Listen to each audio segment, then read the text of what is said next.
What's up, good people? What's up?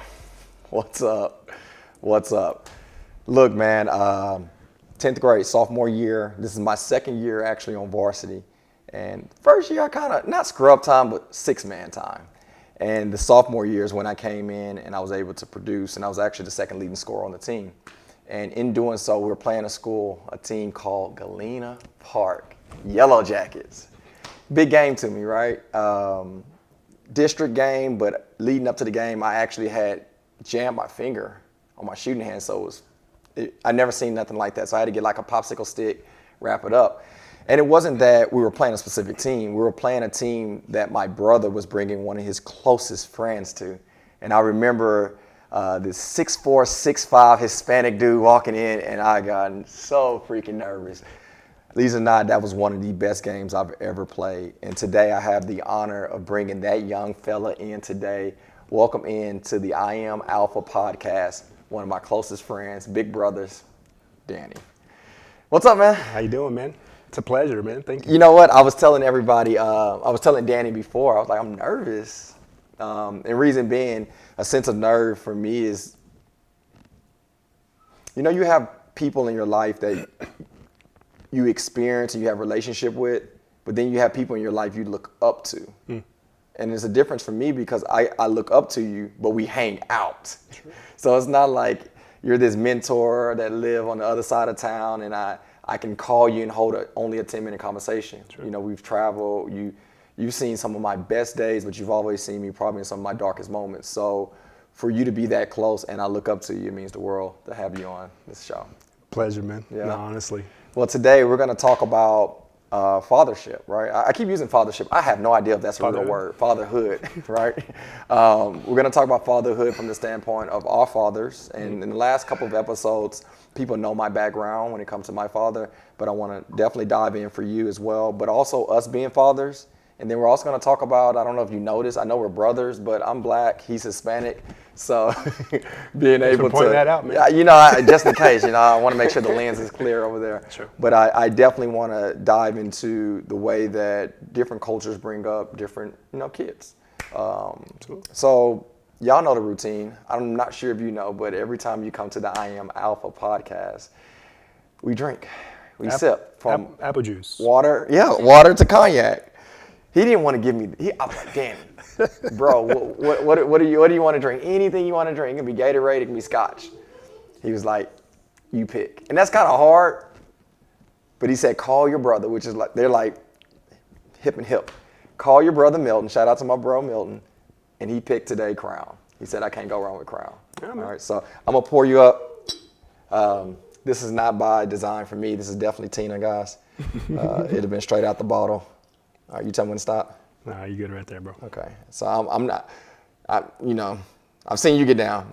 I'm gonna go right there. Cool. Hey, man, it's a Tuesday, man. We're good. We're good. To you, bro. I believe it's important to tell people you love them, not after their time, but during the time. I love you. You and your family. Shout out to my girl Sarah. Beautiful girls. Your whole family's always embraced me. And I love you, and I look up to you, and I want to continue, even in this conversation, learn from you. And to my boy D. Love you too, man. Salud. Woo. That's straight. That was a new piece of hair on my chest, guys, and I got 6 of them. So man, subject title for this series is Did Your Father Raise You? So I just want to open up with that question. Did your father raise you? Sure. He did. Yeah. You know, very fortunate. Had a very, you know, what you would consider a typical, you know, upbringing. Both my father and my mother, 2 other siblings. Yeah. Just, you know, what you would consider the basics. Yeah. And siblings, are you youngest, middle, oldest? I'm the oldest. Okay. So I have a younger sister, and then I have a younger brother. Yeah. Dope. And so as the oldest, obviously, you know, you're the main role model. Yeah. You know, you're the guinea pig. Yeah. You're the one that the parents are trying to figure everything out. But I always take that as, you know, as a privilege, as, you know, like no problem, you know, just get the work done and do what we got to do. Yeah. And you know what's unique about this, you're the first person that I've interviewed that actually had a father figure that brought them up. So I want to definitely talk about that. And then also what's really unique and cool that some of you may not know is that I'm a PK. I'm a pastor kid, as well as Danny. And I think that's going to be a great topic to kind of open up and share, because whether people believe it or not, I know PKs sometimes get the rap of y'all are the worst kids, and sometimes we are, but also how difficult it can be. And also from the standpoint of going to your father's church to not going to your father's church, to sometimes feeling like you have to be there versus not being there. So it's so much I think we're going to discuss. But I'd like to open up with, when you think of your father, what is the first thing that comes to your mind? My role model. Role model. Right. Honestly, like he was always just the guy that I looked to for guidance. It's funny because our dads, that generation, they were the electrician, the plumber, the carpenter. Without YouTube. Right, without YouTube. That was a completely different time. And so they were just great at so many different things. I always looked at him as, just Superman, just being able to do everything all the time. And so I was really fortunate. I wish I would have taken more time to really dive, pay more attention, right?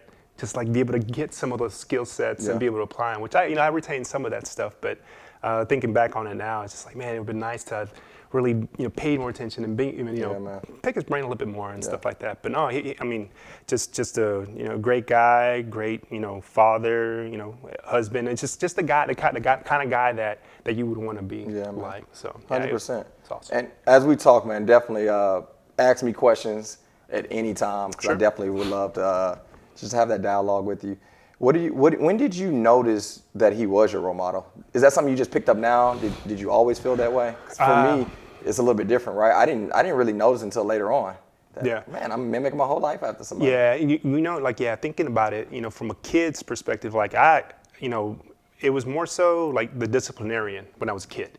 It's just like, my entire childhood was just like, hey man, I'm gonna clean my room, I'm gonna do my chores, and I'm gonna avoid that whooping, you know? And so I know from his perspective, he was just instilling discipline and structure into my life. It wasn't, same thing. It wasn't until later that I realized that he was actually giving me this, putting tools in my tool chest so that I could use and apply as a teenager and as an adult. And obviously now I have a different perspective. So I would say that, for instance, like right now, the way that my father and I right now, our relationship is the best it's ever been. Okay. Because as a child, it was just like, hey, I'm your dad. I'm just, here to, tell you the what for. Later on, when I started to realize that the reasons that he was doing some of these things, it really opened us up as like just, a friendship and a kinship, and we're able to really communicate on a different level. And I just love the way that we communicate nowadays. I love it, man. Same way, same exact similarity. What's funny, and we definitely got to dive in this, as I mentioned earlier. I remember my dad whooping me. He had this cowboy belt, guys. It was I'm serious. It was a leather belt. It had like little designs on it. And what's funny, I don't really remember. He had a big buckle. I don't remember him wearing it that much. I just remember being on the left side of the closet when you walk in. But it was the belt that we got whooped with. So anytime he had to go get the cowboy belt, or he'd tell you to go get that cowboy belt, it went down. But the reason why I'm sharing that is because at that moment, man, I was like, my dad hate me. Like, oh man, this dude, and my dad. Of course. He's a teaser, man. He'd be like, I love you.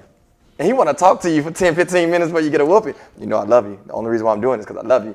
And then there was a movie that came out. It was called Baby Kids. I don't know if you've ever seen it. Yeah. And he was like, when you wanna. It was like a little song in there, when you wanna. And he would be like popping it, when you wanna. And you just, as a 8-year-old or 12-year-old, you're thinking, this dude really hate me. Like, why? I remember him kissing my mom on the cheek when she would discipline us. And now looking back, out of immaturity, out of ignorance, I would do things like, I remember in the first grade, I used to trash the music room when the teacher, I know, I'm sorry, Kylie. So when so it's past the statute of limitations, right? So you know what? You can say it. I can't get in trouble now. I actually did get in trouble. But we ended up getting the lady fired. So let me tell you a story. Whoa. So 20, 30 students, you lined up. I was G for green, so I'm typically in the middle. And I'll always be like, oh, I left something.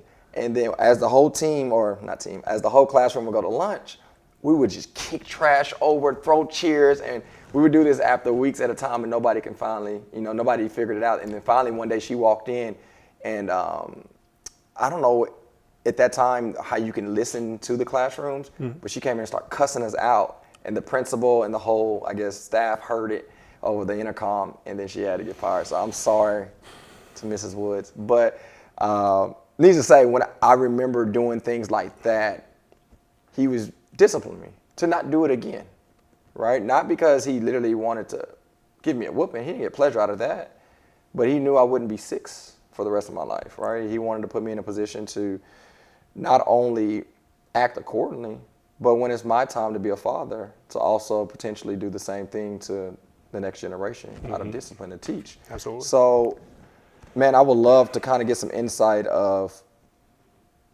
and this is to you, man, or to you, father, that it's difficult sometimes to discipline or bring a young man or woman to the mindset of maturity.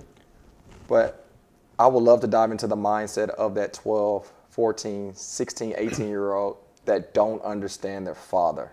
Because, man, I think we all went through it. And for anybody that have a father like Danny and I think that's 2 things. As a child, do you understand it, and how difficult it is as an adult to execute? Yeah. Let's start with being that 16-year-old Danny. That's 9th, 10th, 11th grade. Right. Want to chase little girls around. you might be getting a car. You want to hang out at the movies. Where were you at mentally when it comes to your father? Yeah. Well, I mean, let's go back to childhood first, because again, I was basically what you would consider the perfect kid. Okay. Never talked back. Always did things the first time I was told. Straight A student, the whole bit, right? And again, like you mentioned, the PK stuff, growing up in the church. When we got to the 14 and 16 year ages, I found myself not necessarily being rebellious, but I did have a little bit more of like apprehension and resentfulness, because I felt like my whole life I had to be perfect, and I had to, over exceed expectations and things like that. And so when I got to a little bit older age and, started to, experiment and do different things, I found myself just saying, hey man, I feel like my entire life I've been, just this perfect kid, that now I just feel like, I just want to kind of, explore a little bit and just do things. So my teenage years, actually, that's where, it was a rough patch when it came to my relationship with my father. Because again, I could sense that he was feeling that he was kind of losing control of the situation. He wasn't really getting through to me about certain things. Whereas for me, like I said, I wasn't necessarily just being rebellious to what he taught me. I was more trying to figure things out on my own. I just always felt like I never really had a sense of individuality and trying to figure out what it was that I was supposed to do, and outside of what my parents always, expected me to do, right? So when you talk about it from adulthood, that's where you apply all these learnings. That's when you actually are able to, okay, did I actually learn the lessons that my parents actually taught me, or was I just being a parrot and mimicking everything that they were saying, So yeah, I would say my teenage, my adolescent, those years were a little bit tricky because I remember just being so confused and being just, not really understanding why I was doing certain things and questioning, my faith and questioning, what I was doing. And so I would say that time was a little bit tumultuous. And so, like I said, I don't know what age group the majority of your viewers are. But for instance, if you're like in high school, that's really around the time that you really start, having certain friends that might influence you in a certain way. You really have to figure out, and then again, from the father's perspective, are you only disciplining the kid just so they'll do what you want them to do? Are you helping them transition into adulthood and saying, hey, remember the things that I just told you because you were my kid? You're transitioning. Now we got to transition into you understanding why certain things are required, and why I'm like your dad saying, I'm doing this for your own good, but why? When you discipline your kids now, do you discipline them and tell them why you're doing it and how you expect them to move forward, or do you just discipline them? I have two. I have a 9-year-old and I have a 6-year-old. My 6-year-old wouldn't understand that. So right now I'm just making sure that she's, Not touching the stove. not climbing up, where she shouldn't, right? Yeah. My 9-year-old is starting to understand. So not only am I disciplining her as far as like don't do this or absolutely do this, I'm trying to help her understand why I'm expecting these things from her. So I'm making her accountable, right? I'm giving her a little bit of the ownership of what it is that we're trying to do. It's not me because I'm bored and I just want to give you a hard time about something. It's because I want you to understand what the outcome is, and I just wanted, a betterment for you, for now and for the long run. So I think it's really important to understand, where your child is at the time, That's one thing that I know for me wasn't really there, so I'm really focusing on that too.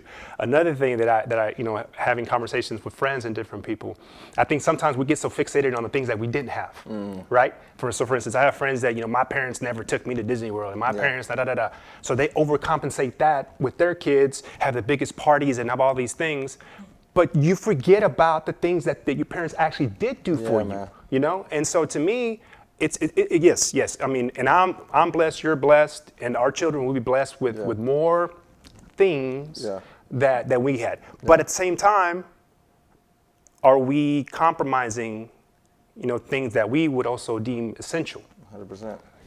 Hopefully we're not. 100%. It's unique that you say that because, golly, with the twins, like their last birthday and Christmas, I mean, they getting so much stuff, man, and it's ridiculous. How much are they playing with? None. I mean, they play at the box, right?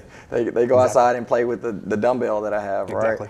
But as you said, what you just said, it brings a conviction at the same time because my father, my mother did an incredible job to give, but I didn't walk around with Jordans, and it was 7 of us. So buying 7 pair of Jordans every time he come out at $160, $80 at that time, that was a lot of money. So with the twins, I mean, they getting Jordans, they getting everything. But the thing that when you said that, the reason why I say conviction, I remember my dad taking me fishing. And it wasn't fishing. Obviously, he likes it and he enjoys it. But maybe that was a disconnection from his job. Maybe that was a disconnection from everything that else could have been going on. And that was a time where he can connect with his kids, connect with his wife. And looking back, I don't know, I'm gonna use the word ignorance because that's as nice as I can put it when it comes to myself. Out of ignorance, I didn't understand a lot of the things my father did for me when he was doing it. But now as a father, I'm like, I get it. So when you said that, that's one thing, and I'm saying this not from a place of perfection. I'm saying this from a place of I want to get better. Like I should and need to spend more time with the boys on a standpoint of growth, on a standpoint of creating different perspectives versus here, take an iPad, here, go watch TV, here, here's some new shoes. Because at the end of the day, I really don't remember the shoes and clothes my dad gave me. And I do remember grow out of them in a few months too. Yeah, a week, those little guys. Last podcast we talked about, we brought up positioning. And for the person that didn't grow up with a father, we really executed and implemented the importance of speaking life into your child and how you do what you do now, even though you didn't have it, to put them in a position to, go to school, to get an education, to get a job, to whatever.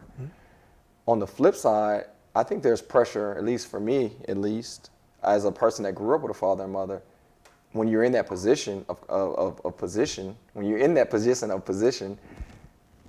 how easy is it for someone to tell you they've been through what you're going through, and for you to listen as a 16-year-old boy? And if I was to give you an example, I said it last podcast, my dad always said, don't drive around with a group of guys, always drive around with a group of women. Hearing that at the age of 16, I was just like, man, you hating. Like, don't hate on the player. Like, me and my boys were cool. But from the standpoint of security, from the standpoint of what could happen, I didn't understand it. But now when I look back, it makes 100%. So a lot of you are in a position where you're carrying on legacy. Can you talk a little bit about your experience when it came to someone, your father, telling you how to do it and you were so rebellious because you wanted to figure it out for yourself? Yeah. Anything jump off the top of your head? Yeah, I don't know, for sure. I mean, a lot of things. And I guess, like, since I'm going through the father side of it, again, just what I mentioned before. When you have that mentality and you feel like you need more reasoning or explanation, I know my father, he wasn't the most patient guy, you know, and he was a hard worker and he was always doing something. So to sit down and actually explain to me what it was that I was doing and what was expected and why, right? And that's difficult again because as dads, we're the head of the household for the most part. You know, we're bringing home the bacon, we're working, we're doing all these things, we're fixing whatever's needed around the house. By the time you get done, do you have enough energy after you shower to like actually sit down and hey, what exactly is my son, my daughter actually going through? Making time, making the effort, because I think those are the things that are most impactful. Two-word answers really don't get you that far. You know, whenever from a teenager's perspective, you have some serious questions. You have some serious doubt. You're trying to figure out, okay, why are my friends doing this thing over here, but my dad's telling me to do this other thing over here. He's doing this other thing, and he seems to be fine. You know, actually, it seems like he's doing better. It seems like he's having more fun. He's more productive. He's doing all this stuff. He's got these girls. Our metrics as teenagers are kind of skewed, right? Because again, from the adult, from the father's perspective, we've kind of been there and done that, right? So we're not going through the rigmaroles, but we forget this is a daily occurrence. We're not just telling them one thing that you know, hey, get over it, or you know, it's easy for us to brush it off because that was like 15, 20 years ago for us, but this kid is living through it every single day. He's thinking about it, he's pondering, he's trying to make sense of it all, right? So they don't have the responsibilities that we do. So my approach is typically just to try to get an understanding. Just like you know, when the kids are little, you have to get down on your knees and make sure that there's no like, you know, anything they can cut themselves with, or what are they going to put in their mouth? And then, you know, okay, now they can climb a little bit, so now we got to put a little block on the stairway. Okay, now they're getting a little, you know, every transition I feel warrants its new set of, you know, approach and those set of eyes. One thing I was thinking about on the way up here, because I knew roughly what the topics that we were going to cover, I started thinking to myself, okay, you know, I grew up in the 80s and 90s, and I knew what that time was like. I knew what was going on. You know, I know what neighborhood I was growing up in. I knew the extent of what was going on with me. If I try to use that approach to my kids, what am I preparing them for? Right? I'm preparing them for what's going to happen in the 30s. That sounds disgusting, doesn't it? 30s and 40s is what they're going to be kind of like going into. That sounds weird. So in all the technology, as much as I'm not such a big fan of social media and things, I have to be, you know, up to date with those sorts of things because those are the things that they're going to struggle with. Those are the things that are going to be part of their everyday life. So it makes no sense for me to try to use specifically what I had as a kid because they're going into a whole new world, man. And it's your way of communicating with them. If you don't, I guess, step up to whatever technology approaches with, how can you communicate with your kid? I remember my dad, I think he was born in 51. In the 90s, early 90s, maybe late 80s, that's when Nintendo came out. Super Bowl, if you know. Tecmo Bowl. Tecmo Bowl, excuse me, Tecmo Bowl. And I remember him playing that game, like staying up all night trying to get better. I know, homie, you trying to get better than this. But he will play that game. But man, as you say this, and I think and see things in images. So when I'm drawing these pictures, I'm just weird. I remember him sitting down, but maybe that was his way of connecting with Milton and I, or whoever was playing those Nintendo. Because if he didn't communicate with playing the game and he was reading a book, like, I'm not going in there reading a book. I'm not going there and listening to radio and listen to it. Like, no, that's the way we communicated. So I think that's, you know what, for the father, for the brother, for the son that's out there, I believe it's really important that you realize how important putting yourself in position to communicate with your child or with your dad, either or, how that perspective changes your life. Danny, I'm curious, short 5 questions I'm gonna ask you. I want the first thing off the top of your head. Did your dad give you confidence? And can you remember a confidence moment that he shared with you? Yes. What would it be? I was playing an instrument when I was little. I just remember him seeing like how good I was, and just like hey, this is what you're doing now. You know, now you're leading praise and worship. You know, just like that. Just like that. Yeah. Perfect. Second one, telling the truth. Ooh, yeah. We're going back to the belt now. Yeah. Yeah. So so first it was avoiding consequences, but it eventually led to what good comes of it. So that back to the application aspect of it. I like that. Opening doors for people. Oh, yeah. I mean, again, ethics, standards, you know, old school, and that's old school, right? Like old school as far as yes ma'am, no sir, opening doors, you know, those sorts of things. No, those were, they were more than just expected. If you kind of got away from that, you'd be, you know, love it, taken care of. Do you? I like how you put that. Do you remember a time that you were taught the importance of integrity? No, not explicitly. It was, I think it was just a consistency of the message that they both, again, it had to be both, because again, if we'll probably touch on this also, it can't just be us all by ourselves. Of course. Right?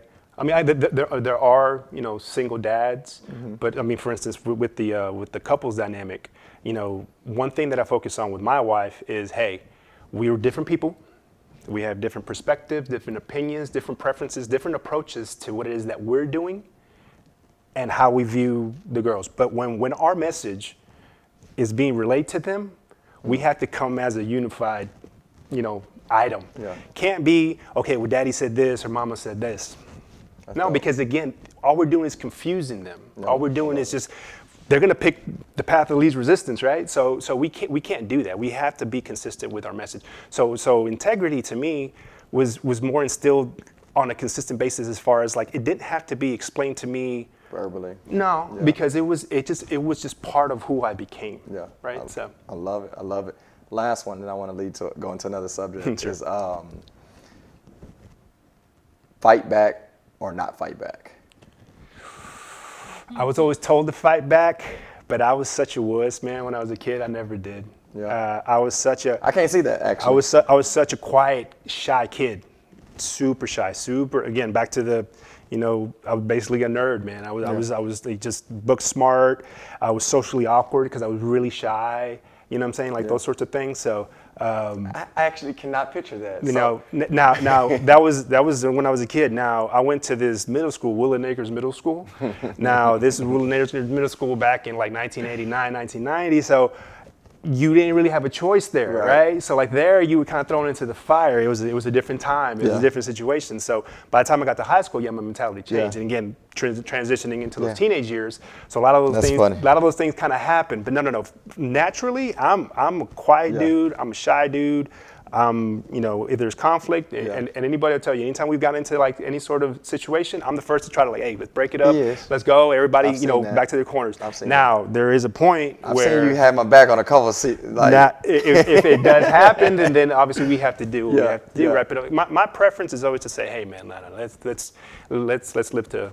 I love it. To fight another day. I love it, man. So, you know, when we talk about fathers, the reason why I mentioned those, you know, categories, it's so important. Men that have kids or men that want to be a father one day, those are just 5 things that I brought up. But there's so many different values that you bring to a child's life, and it was cool to see, Danny, how you look to your right side of your brain and you can remember different sequences that your father did by example or verbally taught you.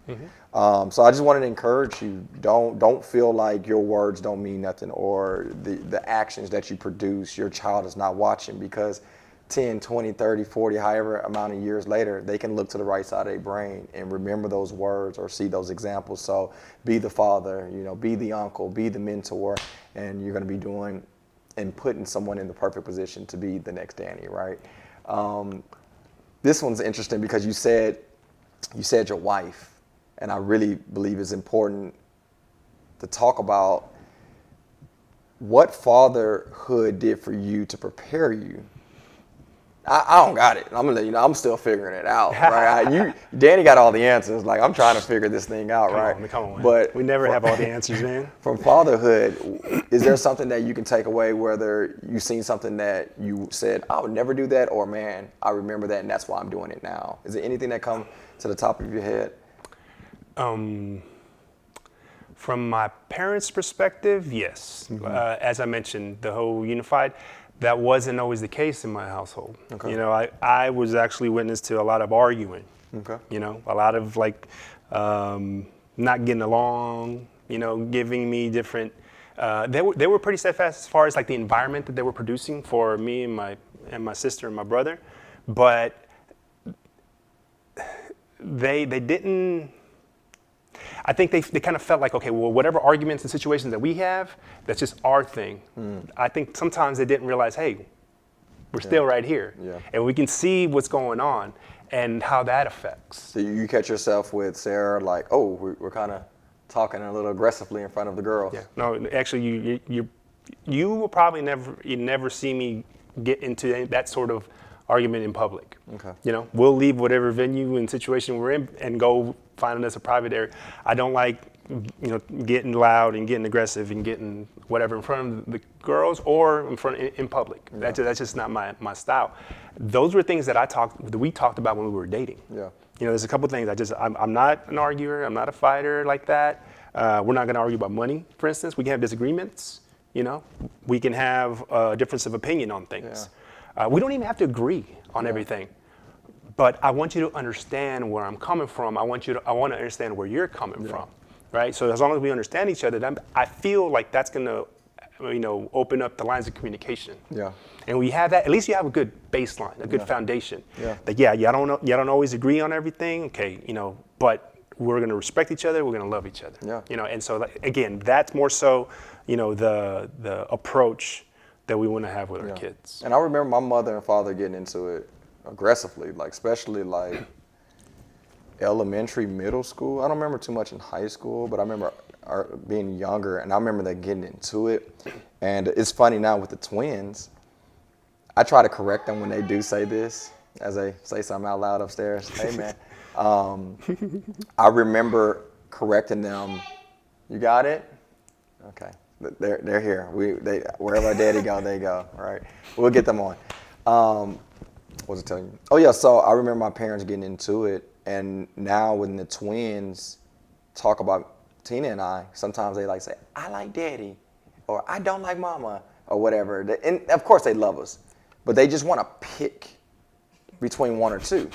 And no, you love us both. You know, I always talk to them like that. But with me sharing this with you guys, to be honest, the reason why I've done that is because I remember being young and my mother and father getting into it, and naturally I wanted to pick a side. So when I would see my father or my mother, they go back and forth, and they can be debating, let's use that word. They can be debating about, I don't know, using the car, right? Hey, I need a new car, or hey, I need to get the oil changed, whatever it could have been, right? Some stupid stuff. And I remember the 8-year-old Chris was like, well, I want to be like daddy, so I'm choosing daddy. Or I love mama, she's so beautiful. And at that moment, when I see the boys doing that, my twins, it makes me want to snap and break that, because when you discuss in front of a child, they don't really understand, but naturally they want to pick and choose. Tina and I, it's been times where we'll get into it, and she's behind the camera, guys. It's times where we have gotten into it in front of the kids, and correct me if I'm wrong, I would be like, not right now. We're not going to talk about it right now. And it has nothing to do with her approach of being right or wrong, or me not wanting to talk about it or communicate about it. But I remember me as a child wanting to choose mama or daddy. The impact that has on you. So what do you think when I say that? What's the importance? Obviously, I know your answer when I say this, but can you elaborate on the position of what you do in front of your child, whether they say something or not, how it will affect them, or how they can remember that going forward? Yeah, absolutely. Because you don't really know what they are going to remember, right? Yeah. You don't really know what's actually going to impact them. Yeah. And to what extent. We're allowed to have bad days. You know, we're allowed to have, you know, we're not, you know, fully there and stuff like that. But we just don't know 10, 15, 20 years later, remember that one time? Yeah. I'm like, what? And what kind of impact that had, even if it was temporary, right? So is that a lot of pressure? I mean, absolutely. I mean, we can't be perfect 100% of the time. Yeah. We can't. It's not like a soap opera where we just like at the end of the 30-minute clip, it's just like that message and everybody's perfect, happy and everything like that. So again, I'm okay with making mistakes and not being perfect all the time, because I know my heart and I know what my intentions are. Yeah. I know how much I want, to give my kids like everything that they need. Yeah. I won't give them everything they want because I don't feel like that's of any benefit to them, 100%. right? So as far as like things that are going to impact and things, I guess we'll see. Yeah. But I do go into it with the mentality of I'm going to try to be as consistent as I can. I am looking at it not from like what gives them or me instant gratification. Okay. This makes me happy. This makes you happy right now. So let's do this. Yeah. Ice cream every day, Yeah. or whatever. Like, no, because I know the ramifications if I do that. Yeah. I'm curious on this next one. Sure. This one's gonna be interesting because a lot of times when we highlight people that we adore, heroes, sometimes we only do the highlight tape of it. And I want to do this one first. One of my highlights of my dad, he's a cooker, and that gene did not go to your boy.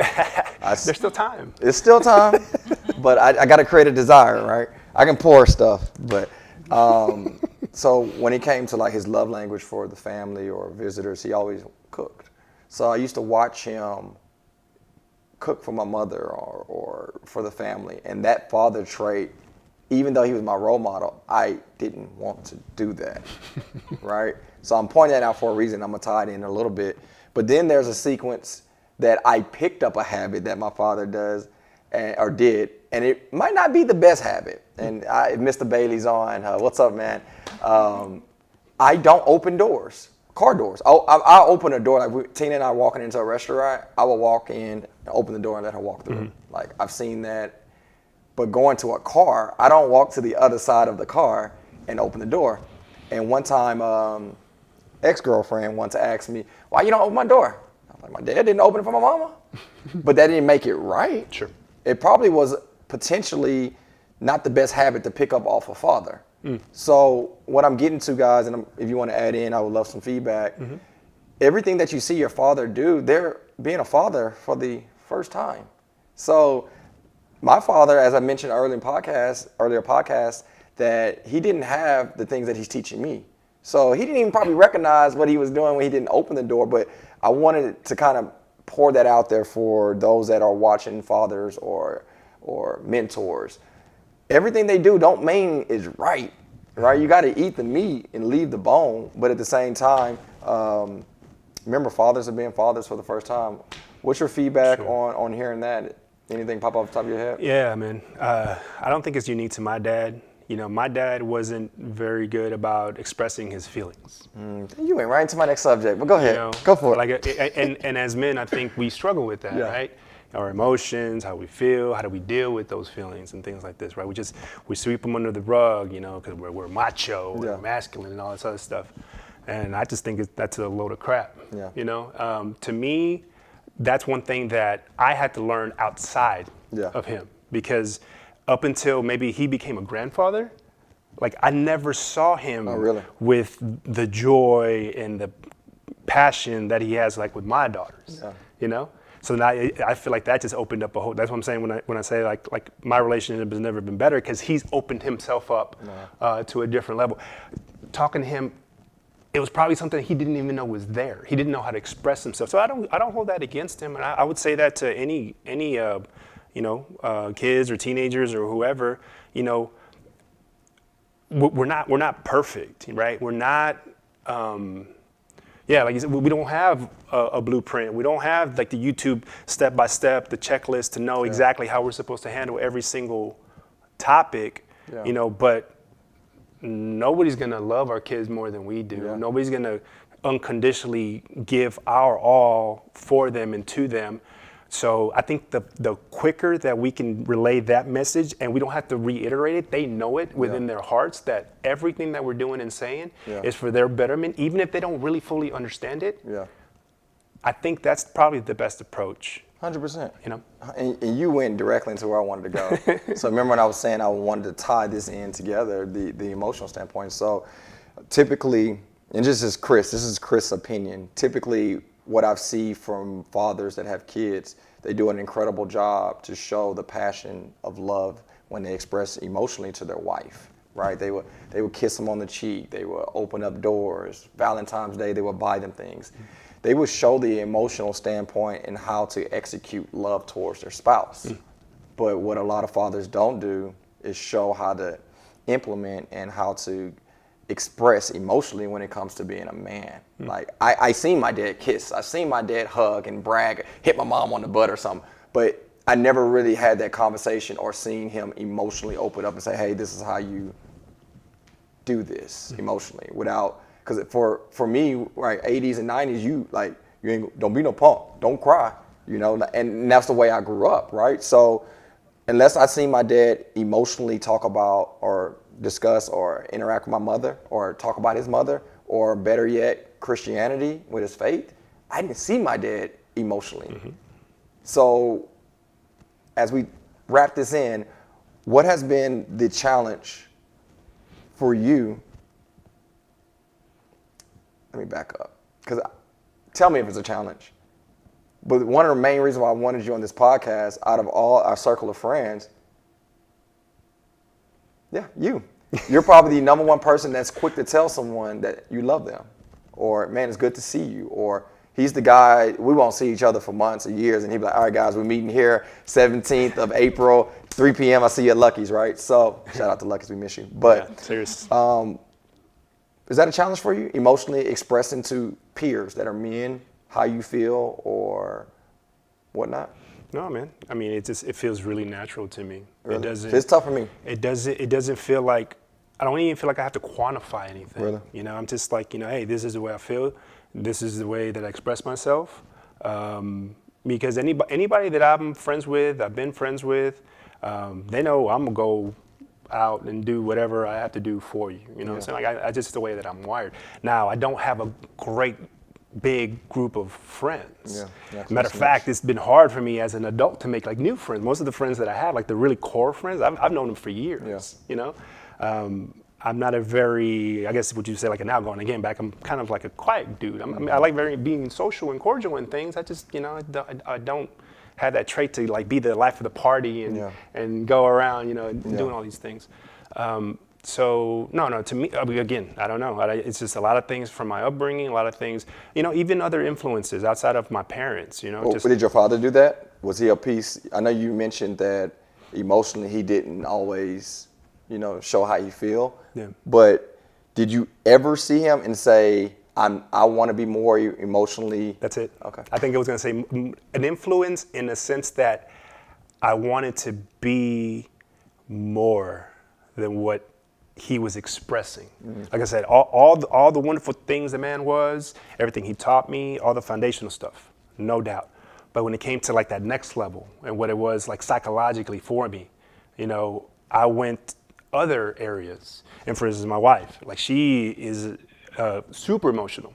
And so she made it okay for me to express myself in a certain way and to be okay with myself, and I don't feel any less manly, because I tell my boys that I love them, or we can have us a crying session and we can just kind of get something off our chest. I mean, anybody that wants to question my masculinity, we can have that conversation if you want, but it's not something that I have to feel like I have to portray something that I'm not. I'm completely comfortable with who I am. Everything that I've been through, because that's another thing, man. Like we go about ourselves depending on all of our experiences.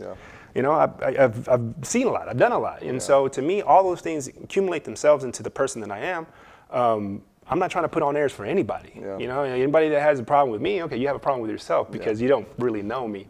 And I'm too busy raising kids and doing other things. I'm not really worried about you anyway, right? So to me, it's honestly, it's not even a struggle. It's not even something that I have to like, hey man, I don't want you taking it the wrong way. Well, you take it however you want, man. Like I know my heart. I know how I feel like I want to express myself to people that I care about. I So, love it. you know, anybody that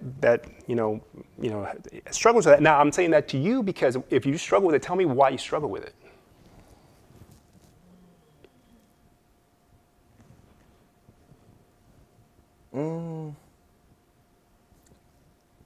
So as of late, I would say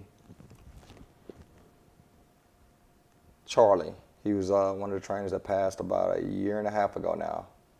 That hit me. It was such a, so when my mom passed, I mean, everybody knows that story with that know me, that's still, it's difficult. But it wasn't like, when she got sick, it was like crap. You know, I started getting like bad dreams, or, you know, you had these bad thoughts, like, what if this happened? Even though I didn't think it was gonna happen, because it was obviously fast to me, but it was weeks where I just start seeing her digress, right?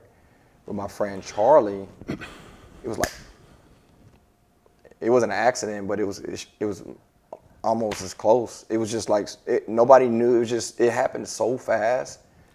And then the pandemic hit a month after. And I just sat there and I was just like, I have to tell people I love them. So like now I'm over and probably extra when I see somebody, I'm quick to like, man, I love you.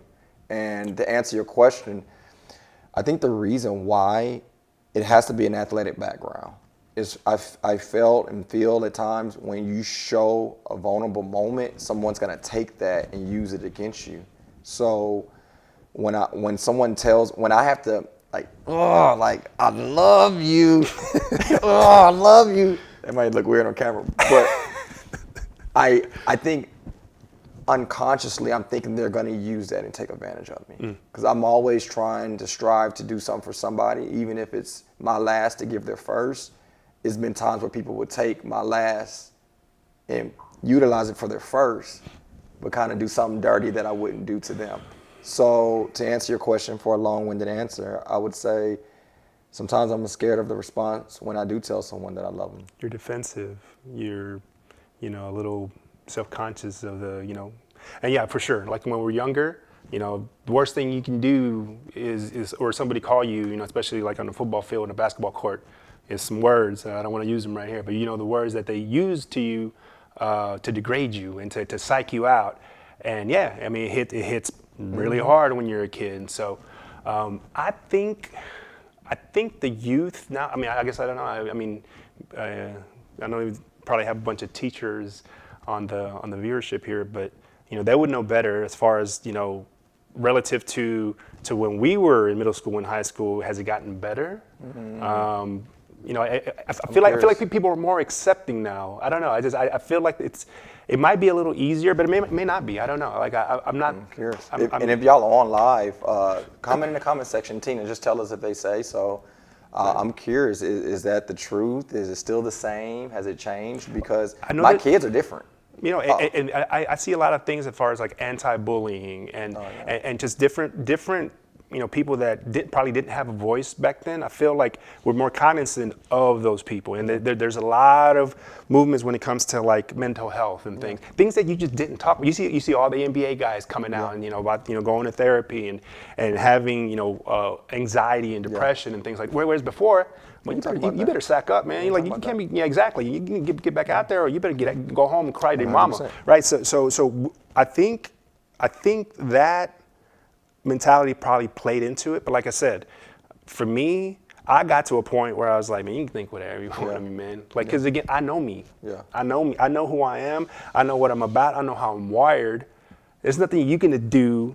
I'm past that peer pressure stuff. Like, you can affect who I am. Yeah. Like you can affect how I'm gonna raise my children or how I'm gonna do my job. Yeah. Get out of here with that. So you just get to that point where you have just that level of confidence within yourself. I love it. You don't have to prove anything to anybody, right? I love it. It hit home to me because I'm so quick to tell the boys, I love you. I love them little guys so much. I want to tell them I love them as many times as possible. And I believe now, just dealing with losing some people from, Chief to Charlie, just in the last year or two, like, life's not promised. And I'm not telling people I love them just because you don't know what tomorrow holds. Right. But I'm gonna say this directly to you guys. One of the main reasons why I tell people I love them, because you don't know where they're at mentally and emotionally. Like sometimes telling someone that you care, telling them that you value them, telling them that they're worth it, telling them most of all again that I love you, it may be the thing that say, golly, I'm gonna keep going.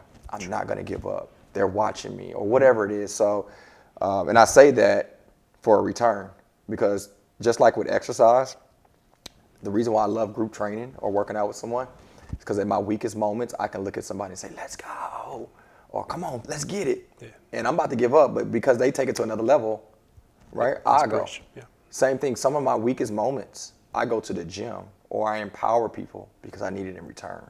So for the person that feel that you cannot express yourself emotionally, try it. Because somebody else on the other end may be longing for it. And I'm not just talking for fatherhood or motherhood, but also from friends to peers, especially to my men. And that's how this podcast was created. It was empowered by seeing other men talk about topics that men don't talk about publicly.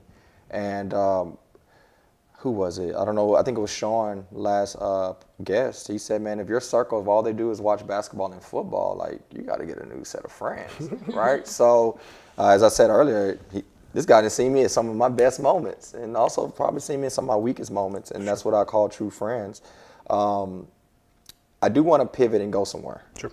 But before I go, because I know I can talk. I got all night, bro. Anything that, as we discuss what we discussed, is there anything you would like to ask me in return before I pivot, or? And I'm about to let me just reiterate that last point that you just made, though, because yeah, it's important, man. Like, you don't know, as even coworkers or neighbors, you don't, as well as you may know them, you might not know everything that's going on with them, man. You don't know when just like, hey, man, I'm just thinking about you, man. I hope everything's all right. Or just, I see a lot of road rage, right? A lot of people like get on the road and honk and, hey, what are you doing? I like to give that person grace, man. I like to give that person the benefit of the doubt. They may not be having a good time, a good day, man. Please take my lane. I'll scoot back, let you do your thing. Hopefully you make it to where you need to go, and hopefully your day gets better because of that. Yeah. Or at the grocery store or at Walmart. I usually try to give people the benefit of the doubt, because you just don't really know what might be going on in their life that particular day, man. And to me, what does it take for me? What? I scoot back and I lose 10, 15 seconds of my commute. I let one person get in front of me in the lane, 5 minutes at the most. It's just, in the grand scheme of things, a parking spot, the grand scheme of things, it doesn't move the needle enough for me to like, well, no, you gotta respect me. You gotta understand where I'm coming from. No, you really don't. Yeah. So that's the only thing I would add on that last point. It's just, just take a minute to say, hey, man, any nice gesture opening the door for somebody, you have no idea what kind of impact that'll have to a complete stranger. So I usually try to whenever I have an opportunity. 100%. So, claps and snaps for my boy Danny. So far we've discussed being the child, being the teenager, becoming that grown up with kids and having a wife, and the essentials that we learned from our fathers. And even if we didn't recognize it then, we definitely recognize it now, as we're lucky we still have our fathers. Like, we still are able to communicate, and we get to see, my father just got married this past weekend. So that's great. Yeah, to see things you never saw with them as they're older, and you get to understand them more and ask a direct question. I think that's the whole platform of this, and being able to share that from man to man. Where I want to pivot to, I want to start back with our subject title, right? Did your father raise you? But I want to add a little something to it. How was it growing up in the neighborhood you grew up in and seeing other cultures, so Hispanic, right? How was it being raised by a Hispanic father and seeing, the black fathers or the white fathers or Indian, whatever the race was? Did you ever say, man, we all doing the same thing? Or were you ever like, dude, we doing too much, or they getting this? Like, I'm always curious, because this is the hope and prayer. Somebody's out there, you're white, or you're Hispanic, or you're black, or you're Asian. We all are brought up in so many different ways, and just because your culture teaches you one thing don't mean it's wrong. just because another culture is not doing it or doing it. Sure. So I would love to have that candid conversation between you and I where we can open up the voice and let people know just because you have a different perspective or upbringing don't mean you're right or wrong. It's about love and grace and forgiveness. But what do you think? What was different that you saw growing up as a kid being raised by a Hispanic father? Sure, man. I mean, I grew up in Jacinto City. So, I mean, I guess lower income, you know, small house. You know, it's so funny, at the time, it didn't seem so small, man. You know, it's funny, like you go back there and I was like, man, I remember that ditch being so much deeper, man. I remember that roof being so much higher, Man. you know, all this stuff, right? So the living room where Mel used to stay, obviously that's the house we grew up in. Yeah. We used to play football in the living room. Like one door, my mom's door was the end zone and the other hallway was the I walk back in there, man, I can't freaking, you know. I can put a couch in the stand, Yeah, right? so- No, you definitely have a different perspective. I was from a really early age really fortunate to have like Yeah, man. the whole rainbow, you know, represented. You know, so to me, if I thought you were a jerk, I thought you were a jerk because you were a jerk, not because of, you know, a cultural or racial thing. Yeah. You know, so I was able to be exposed to, you know, a lot of different things, right? So That's great. you know, I don't know how deep you want to get into like race and all this stuff Yeah, going I'd love on. to, whatever you but got. I mean, that's where I feel like a lot of people are missing because they're in their little bubble. They got this little cocoon and they only surround themselves with the same kind of people. So of course, whenever you encounter somebody that doesn't look like you, doesn't like the food you like or the music or whatever, you can think something's really weird and you're gonna be apprehensive and prejudiced toward that person because you don't even know what's going on over there. Yeah. You know, whenever you actually take some time to actually like understand that we have so many more similarities than you could imagine. You know, you could actually like take down that barrier. So let me ask you this: did you get a whooping with a switch, a belt, or a extension cord? Hands, shoes, chanclas in the Mexican culture, belts. And it wasn't just my parents. Yeah. I mean, The whole community? aunts had free range too. You know, you were doing abuelita. You know. Say it again. Abuelita. Abuelita. Grandma. Okay, abuelita, okay. You know, everybody, because it was a village, right? Yeah. And it was Let me ask accepted. you this then. It was accepted, right? It was like, you know, we're all taking care of each other. You know, and so discipline was just kind of like, you know, everybody's responsibility at that point. Well, I got another one for you. Yeah. Did you have to come in the house when the street lights were on or off?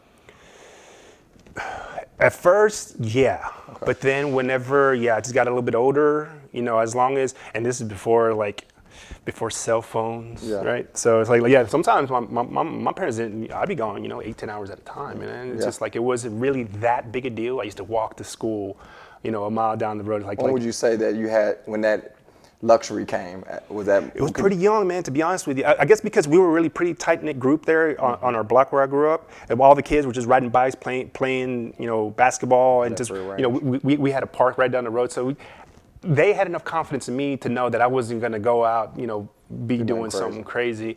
Could you wear your pants down? Can you show your underwear? You know how back in the day you used to wear boxers and... Oh, no. Yeah. No. Yeah, you have to have respect, man. I mean, I can't do all that. No. As a matter of fact, I couldn't even cut my hair the way I wanted to till I was like a junior in high school, man. What about beeper? Could you get a beeper? When I could afford one. Okay. You know, I was able to get my own. Did you have your own phone line? Yeah, I did. So I was in high school. I still remember that phone number too, man. It's wild. I still remember mine. What else?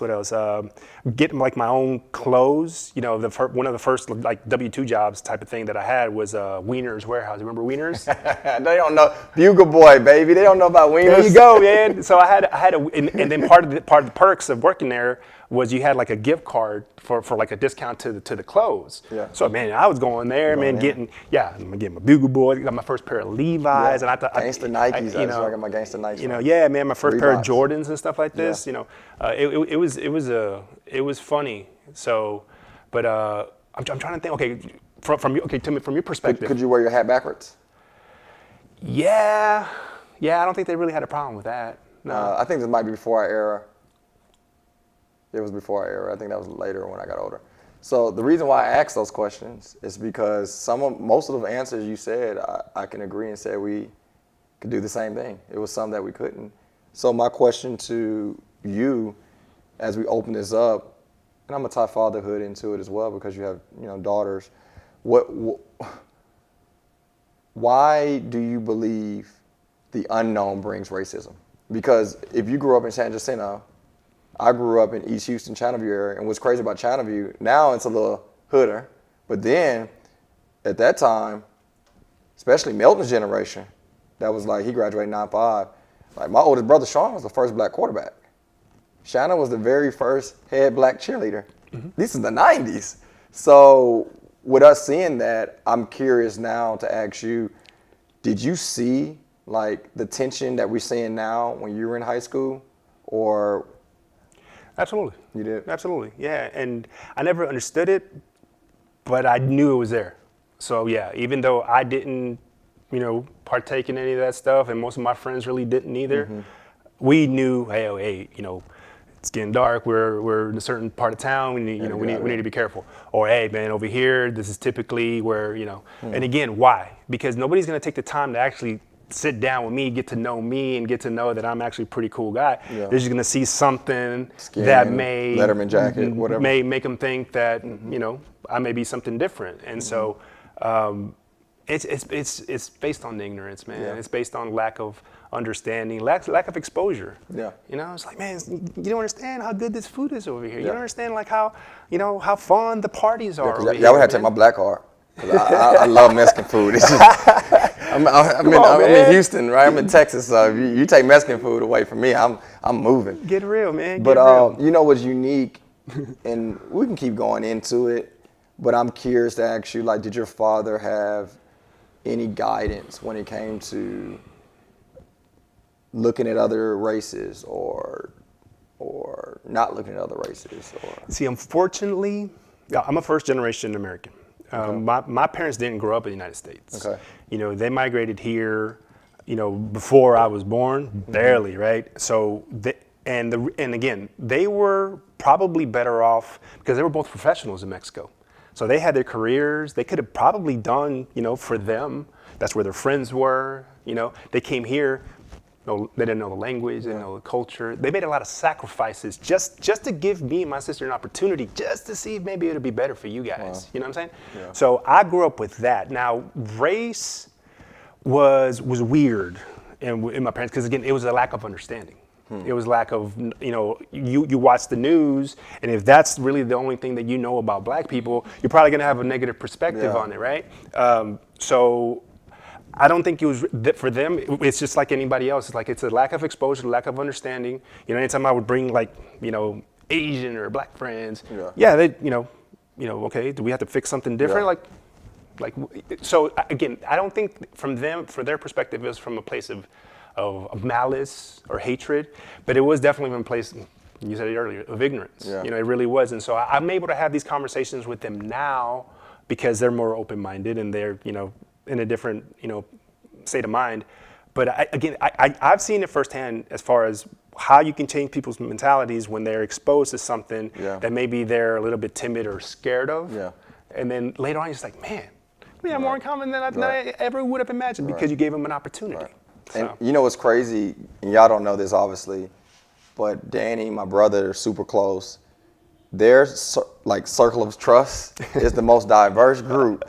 Right? You got Danny, then y'all know Milton, my brother, and then you see Rob, and you be like, hold on, how did that come together? And then you see Pete, and it's just like Mark is coming. You know how Mark? I got to get Marcus on a podcast. For sure, the way. Absolutely. It will be explicit. I'm just letting y'all know. But so I had to put that foundation that you have a very diverse group of friends. But what's interesting when you said that, I never knew that. I never processed that because obviously you're a little older than me. So my crew that I grew in my inner circle, one of my closest friends is Steven, aka Taco, right?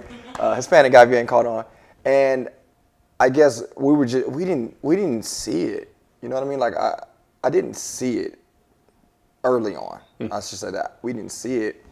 But I never thought of, because I think Taco's mother, Ms. Martinez, is a first generation here as well. No. Taco's mother's from Mexico, and Sam is from Chicago. So I never even processed, they're not even really thinking about color.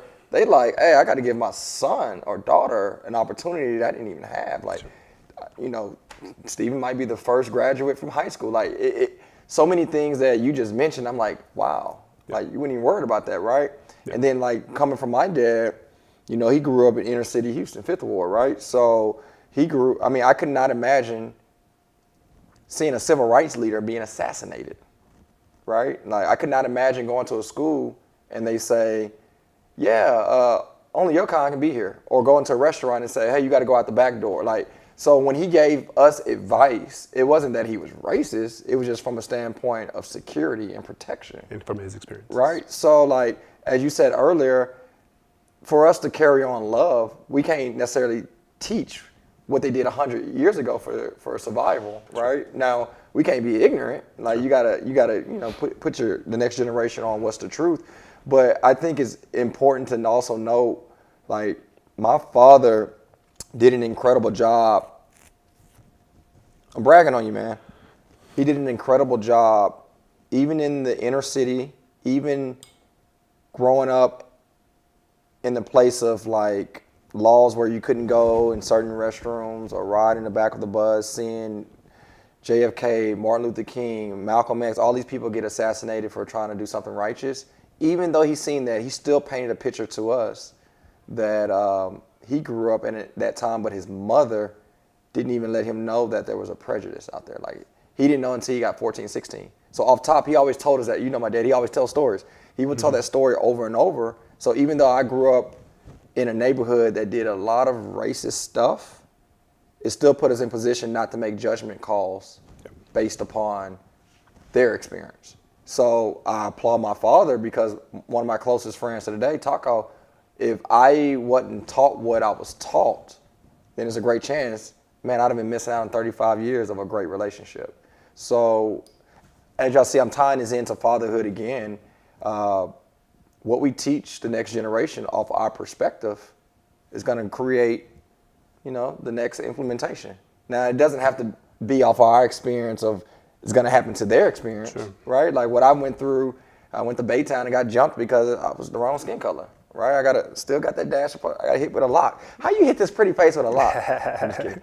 But because I was just at the wrong place at the wrong time, being the wrong skin color. But I can't have my sons operating that way out of fear to move forward in life. When you hear that, do you recall, like, and I know it's a community that raised a child, right? And especially for your household, for, growing up in church as well. Mm-hmm. But do you recall a time where, because of your culture, you wasn't able to do something that other cultures were able to do?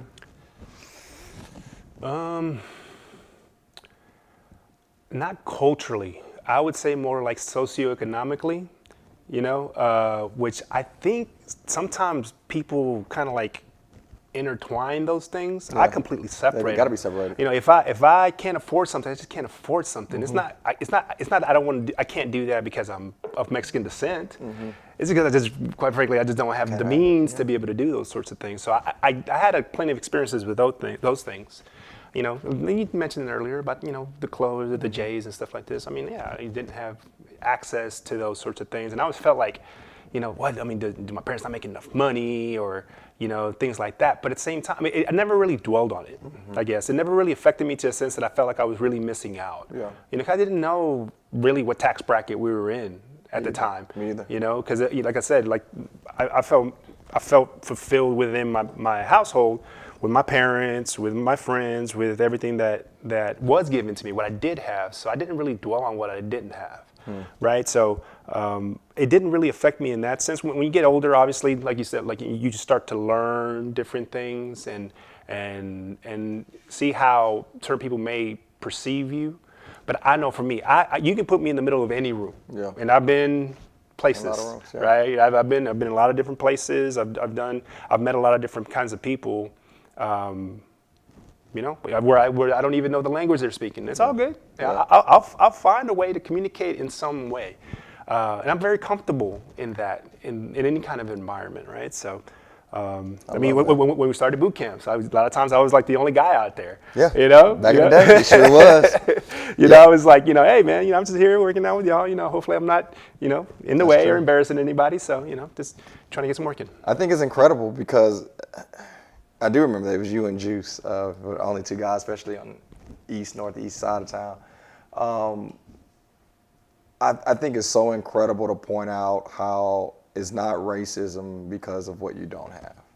You know, so pre-social media, all right, there was a time, people, that you couldn't get on your phone and go to Instagram and see what everybody else was doing. So the reason why I'm bringing that up is because my middle school years, when you portray black people, it was a negative association to a certain degree. Because if it wasn't like something successful as a rapper or an athlete, in my neighborhood, chemical worker, school teacher, if it wasn't those four, you was selling dope, right? You was what BET showed you were on music videos, right? So a lot of times rappers rap off of what they used to do or what they've seen in their neighborhood, but they don't portray what we all are, right? So growing up, I remember not having other idols to look at because it wasn't maybe some of the easy access things that we have now with social media. And the reason why I'm setting the foundation is to ask this question. Did you ever, as a child or young adult or teenager, did you long for what you could be based upon what your dad and mother achieved or whoever you've seen? Or did you like see the Danny that you are now? Like for me, to give you a little bit more content or context, I didn't see me when I was little. So when I became like an entrepreneur, starting my own brand and started doing I didn't know who I like was becoming because I've never seen that before. I'm always curious from like, and I know that's from a black community, right? Like if you ain't the athlete, if you ain't the entertainer, if you're not in education or whatever, or see what your community does, it sometimes puts you in a position to be somewhere you've never seen. So from a Hispanic perspective, being who you are now and what you've achieved, did you see that? Was that something that was in common, or did you like, nah, it became something that I've never seen before? You know, it's funny. Like I have these conversations sometimes with Sarah, with my wife, and it probably started in those rebellious or those adolescent years. I always gravitated towards something different, and whatever different was, sometimes different was better, but sometimes different wasn't, better. But I just always wanted to do something different, So whatever like the popular thing was, or what everybody else was doing, okay, well I want to kind of do this thing over here because like seems like something fun and something interesting, something nobody else is doing. So I always gravitated towards something that I didn't necessarily see. Now, I was given all the tools, all the resources to succeed. Again, love, education, support, what have you, right? So like to me, not going to college was never an option. Was an option. I just knew I was going to college. I was going to get an engineering degree, and I was going to become an engineer at some point. And your parents didn't go to college. They both went to college. Well, Okay. they're both, like I said, they're both college graduates. They're both professionals before they came out here. So they would have had a completely different professional path because they come here, they don't know the language and the culture. They're working at warehouses and they're doing just whatever construction job because that's really all they have to work with their hands. Even though they don't, most people don't even understand like they're advanced, intellectually. But since they have that language and the cultural barrier, it took them a while to be able to break that. Yeah. Right. So me understanding all those sacrifices from a pretty young age. Yeah. I knew that they made a ton of sacrifices for me to even have an opportunity. And I still hold that within me now. I love that. Because I know, like I've always wanted them to be super proud of me. I always wanted them to know that all those sacrifices that they made were not in vain. You know what I'm saying? Like that their life maybe would have been a little bit easier because they would have been around their friends, their family, their culture, and all this other stuff. I always wanted to make sure that whatever I didn't embarrass them, that they felt like all those sacrifices they made were for a reason. Yeah. So I always held that within me to say, hey, I'm gonna do something. Yeah. Like did I know I was gonna work, in oil and gas? Did I know I was gonna travel to Russia? Did I know I was gonna take on these projects and these positions? No. Yeah. But I knew I was gonna do something because same thing, what you talked about, like what were the surroundings that we were around? We saw, the guys that ended up in jail, ended up in the dirt, all these things. And I was like, I'm not going to associate myself, or I'm not going to get caught up in that, right? So to me, that was like more than anything the motivating factor, more than anything. I just had that within me, said I need to make these people proud and let them know all the stuff they did for me and my sister, it was for something worthy. You said something earlier that brought me back to a good place. You said that you did a lot of things to make your parents, your family proud. I said this in the last podcast. I thought that it was the jump shot that I wanted to do, but I actually just wanted to hear 5 words. I'm so proud of you. I like to wrap this podcast up. And the thing I want to finish with is, you have to at one point find a motivating factor.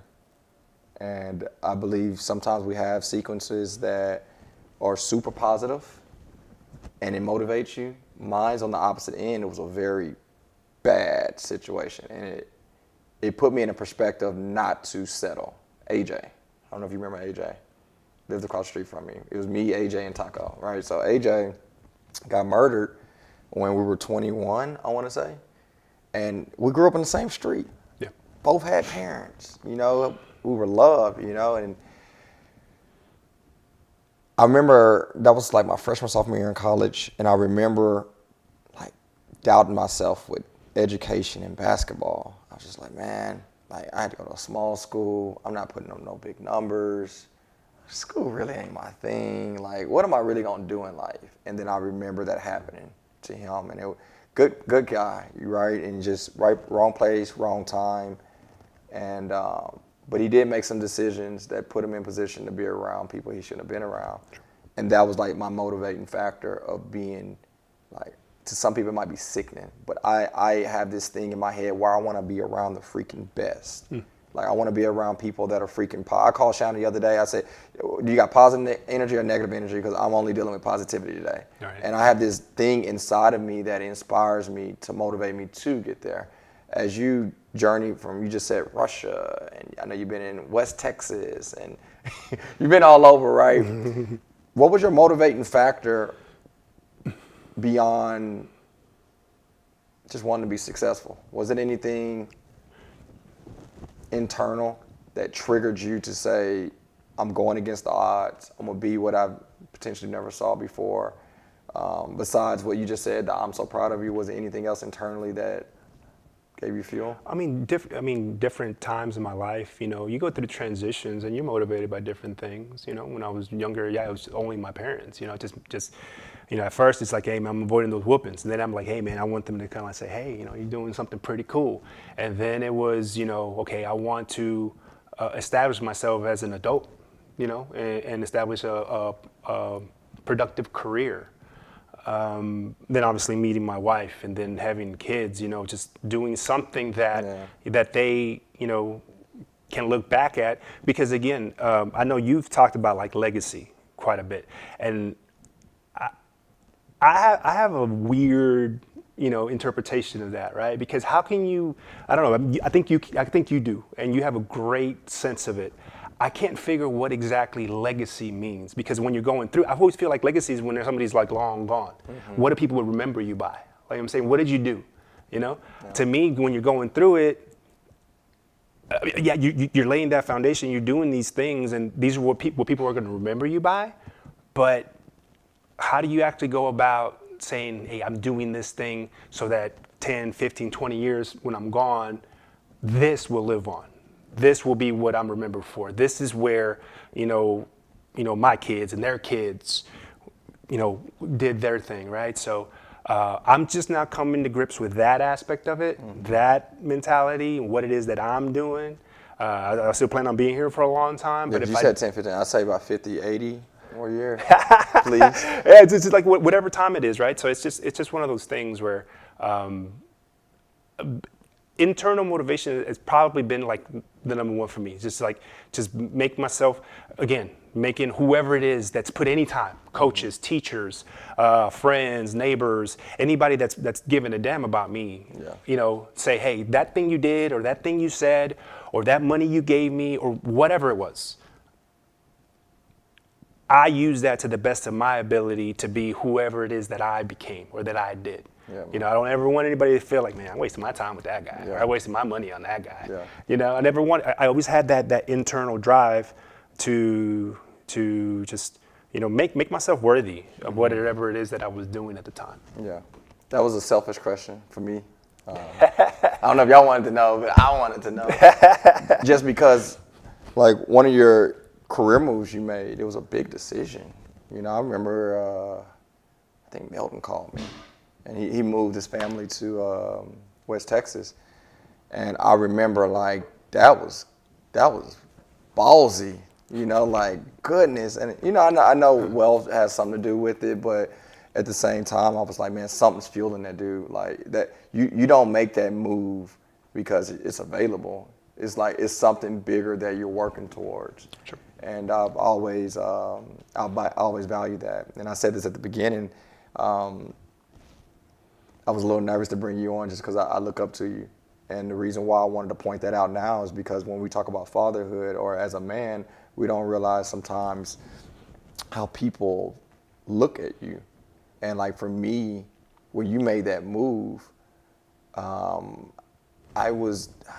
was I doing? I think I was at a point where I didn't know if I wanted to go all in on hosting the Beast Mode Games, this fitness competition. So like at that point, it was like, you know, 50, 80, maybe 100 people. And then I remember like having this fearful doubt. We were supposed to be doing at the new gym, the Southwest gym. And I was like, man, I can't get that many people there. Right? And I remember that was the time you were moving. I think we went to Lucky's. We celebrated. We did something. Sure. And we all went out. And I was like, this dude moving his family to the other side of Texas for a better opportunity. And that right there, it was enough for me to like make a decision to say, I can't get 200 people. If he can move his family to West Texas for an opportunity, I can get 200 plus people in a fitness competition. So I'm weird. I do little things like that to trigger me to do more, right? Seeing you as a father encouraged me, right? Because y'all don't know, we get down on Sundays. We like to have a good time when it comes to football. But when you came father, it's like you put on a different hat, dude. It was just like, it wasn't Danny boy. It was like Father D, you know? True. And so it encouraged me in moments I thought of, because besides Melton, I didn't know anybody else that had a child. So of course you look up to your brother, but dang, I started noticing all these little things that you were doing. You know, anytime I've called you, Danny, you came. Of course. Anytime I've called you, you came. Not only this podcast, but I remember, I think we were short at the baseball games. We needed a judge or something. You were there. I mean, I've seen, even Sarah, I don't know if you know this, or you had to know this, I'm gonna bring it back to your remembrance. Dog, the Twins were beasting us, bro. They were winning. They were winning. It was like week 2. They were winning. I need a nap. We just wanted to go to sleep. Sarah, I don't know if you're on. Thank you. But I remember contacting, and Sarah just came. I got this. Y'all got it. We were like, I was like, Tina was like, well, what if you? She was like, go to sleep. I was already like, oh man, she got it. But I can go time it, and not just for me, for Milton. You know, I ain't moving nobody's stuff. Like I donate some money, but it take a real friend to come actually help you move, right? But I can go time after time of you being there for me or my family or our immediate friends. Mm-hmm. That is a definition of what I believe I Am Alpha is about. Being there, loyalty, consistency, your word. Hey, hold on, guys. What's up? Where's CJ? I have no idea where CJ's at. You got to say hi to everybody? No. Okay, well, go upstairs. All right, that was an important session of the I Am Alpha podcast. That's how you fatherhood. That's how you fatherhood. That's Caleb, by the way. We'll have them as guests on. But I was getting to, after hearing that, coming from me, that I value how you lead, how you speak, how you operate, sure, how you carry yourself. How does that make you feel when I tell you I value that and it's encouraged me to do different things for the better? Again, it validates things that I do and the reasons that I do them, right? Not to show off, but you just never know who's listening. You never know who's going to be inspired. And I just take this opportunity to say, even though you're my little bro, I admire you. I look up to you. I've seen what you built. I remember Gene Green when we first kicked it off, you know? I remember, wrapping your car and putting your cell phone on your t-shirts and, you know what I'm saying? And then like where it is now, it's not like it happened overnight, man. It was a lot of struggle, even last year. I mean, you mentioned like all the struggles, all the different nuances and the uncertainty you had going on, you know? So I admire you for your diligence, your consistency, and I will always support what you and your brother do because, you know, I know where it's coming from. You know, yes, it provides for your family and you enjoy it, but the betterment of others is really the core value that you guys implement into everything that you do. You know, so I will always support. That's why, you know, I got to really be tied up. To not be able to give you guys a hand with something because in West Texas. Because to me, I mean, it would only be a 9-hour drive, you know. So just give me enough of a heads up, I'd probably make it. But I mean, it's definitely one of those things that's really cool, you know. And like I said, with your group of friends, you mentioned a couple of them earlier, man. Just seeing everybody progress, seeing everybody doing their thing, seeing their families, seeing the growth, and seeing all the decisions that we're making. I mean, that's what I revel in, man. That's what I love. It's just seeing my people just happy and successful and doing things that they love to do, and they continue on and just making plans and doing things. I mean, it's just an awesome feeling, man. Honestly, at the end of the day, so you should means the world. Yeah, you should be extremely proud of what you've accomplished, the man that you are. I definitely look up to you, man. Like definitely, there's no doubt in my mind. Wow. You know, I love you, and you know, and it's just everything that anything that I can do. Like I said, you can holler at me. I'm down, man. It works. I can absolutely. The second podcast, I don't know who said it first. I think it was Marcus. Golly, I have to look at my phone. I think it was Marcus Milstead. After the show, he commented back, and I sent it to you guys like, hey, check out the podcast. But I was like, oh dang, they really listen, they really watch. And he said, as I mentioned earlier, I said one of the 5 things I live for is I'm so proud of you. True. And he put that in a text message. And I was just like, damn, like that's my guy. It's pretty awesome, man. So the reason why I brought that up also is to encourage you guys, man. There's nothing wrong hollering at your bro and having that conversation and telling them that you value them, or better yet, you notice them. I always see posts of people saying, hey, I'm gonna go work for Chick-fil-A, and you get all these likes, but when you say, hey, I'm gonna start my own business, you only get 1 like. You know, it's like sometimes people don't know how much you need their support. Absolutely. So if somebody starts their own business and they get more likes than they would for work for someone, it's like, oh man, people value or they see me, you know, finding success. So with Danny just telling me like, man, I look up to you. I'm chill right now because I gotta be, but inside I'm like, what? Everyone's looking up to me. Oh, but man, seriously, it puts you in a position where like, okay, I'm late night. That's why I'm up doing the workout editing. That's why, you know, I gotta get better as a union, or hey, we gotta grow to this XYZ because of people feedback. Don't get this twisted, guys. I don't go as hard as I go because I like going hard. I don't do it for that reason. Believe me. I do it for, obviously, to take care of my family, and there's a purpose and passion behind it. But I do a lot of what I do because people value what I do, and they told me that. Absolutely. It's not that I think or I can read between the lines. Somebody down the line told me, hey, you made her become a better woman by helping her lose weight. Thank you. It fueled me. Somebody said, hey man, with you putting me part of the Mean Green team, it helped me become a better person. It fueled me. So the reason why I go as hard as I go is not because I like going that hard. At some point, somebody says something to empower me. So that's the push for this podcast. Go out your way. Tell somebody you value them and that they can do it, and you're proud of them. Look, don't lie to them. Like, don't make them no lies. But if you genuinely are proud of them, there's nothing wrong with telling someone you're proud of them. Or man, that encouraged me. That means a lot. That means a lot. Show me. That means a lot. My boy. As we wrap it up, in conclusion, we can do some quick hitters. Sure. It might not have nothing to do with fatherhood or anything we talked about. Let's go 5 questions each. Quick hitter number 1 for me, and then you go to me. Okay. Quick hitter question I have for you is, are we still Texan fans or not? What are we doing? We're Houston sports fans. So Okay. whatever Houston sports team that we have, We we gotta ride will with be fans of that. We gotta Now, ride one with thing that we can put pause on As I drink on this. is buying jerseys with people's names on them because I'm done. That part we can pause on a little bit done. because That's just Gerald Green.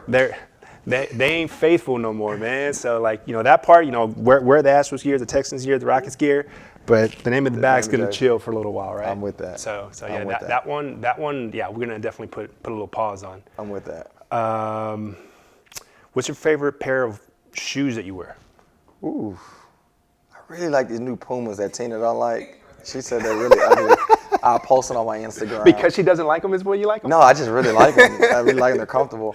But I would say the second podcast, last podcast, I wore some shoes. They're, I think, 1983 Pegasus. Really comfortable, and it's kind of my go-to shoe right now. Nice. Question number 2 that I have for you. What's one thing your girls have done lately that remind you of Danny? This is Girl Dad of the Year, by the way, guys. Is that the new saying, Girl Dad? Girl dad. I'm girl dad all day long, man. Yeah. Yeah, for sure. The little one, I think, reminds me more of me, and it probably annoys me more than anything. Really? Man, how her mind works. Yeah. You know, and the things that she says, and kind of like the way that she views things and things. So her, and I gotta watch her.